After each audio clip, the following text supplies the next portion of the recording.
Днес ще говорим за калвариални тумори.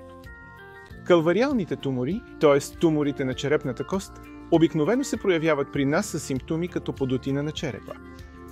Лезиите, които се намират в тази област, обикновено изглеждат доброкачествени.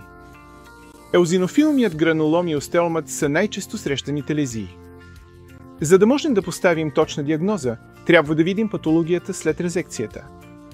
По време на операцията, след като напълно резецираме тумора в нормалните му граници, запълваме областта на черепа, която сме отстранили, с материали, които наричаме изкуствен череп, като по този начин осигуряваме защитната функция на черепа върху мозъка и извършваме операцията по краниопластика с тези материали.